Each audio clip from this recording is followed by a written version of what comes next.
Fini à les jambes de sa vie aussi.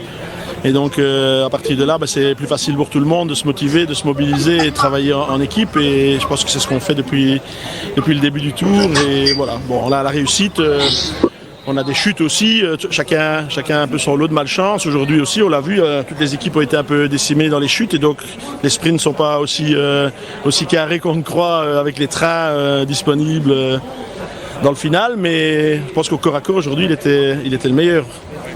C'est ce qu'on critique de plus en plus. Est-ce que c'était une ambition en arrivant ici ou clairement pas quelque chose auquel vous songiez?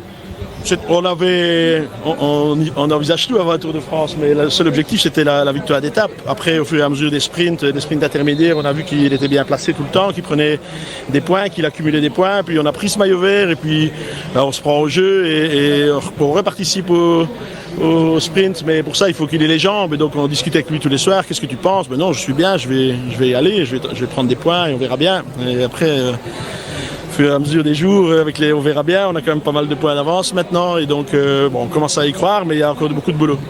Il vous surprend encore ou pas? Il me surprend par son calme, parce que c'est quand même un gamin de 24 ans qui découvre un peu tout ça depuis 3-4 ans maintenant. Et c'est vrai qu'après ses premières grandes victoires, il a eu peut-être un peu de mal à réaliser.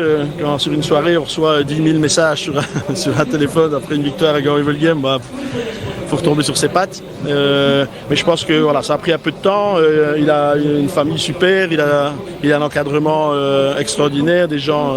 Lieven, je pense à lui maintenant, mais Lieven qui le connaît depuis des années, qui est là pour lui tout le temps. Et je pense que tout ça fait que il se sent super à l'aise, super bien. Et voilà, tout se fait naturellement. Est-ce qu'il réalise ce qui se passe autour de lui? On a vu les vidéos dans son pays avec des gens qui regardaient les étapes du Tour dans des bars qui étaient euphoriques. Est-ce qu'il réalise tout ça, tout ce qu'il représente aussi?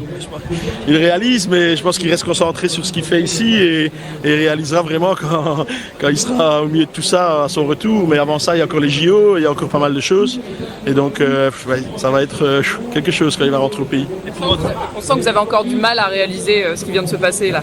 Oui, bien sûr. Vous savez, on est une équipe qui est partie de rien il y a quelques années. On est monté chaque fois les étages. On a, avec les moyens qu'on avait. Et un jour, on est tombé sur une pépite et on a mis en place tout un encadrement, toute une cellule performance, tout un staff autour de tout ça. Et aujourd'hui, on est sur la plus grande course du monde avec les meilleures équipes du monde et malgré tout avec encore un des plus petits budgets du peloton. Et quand on s'endort le soir, on a parfois du mal à y croire, mais voilà, on y est et on va tout faire pour garder ce maillot.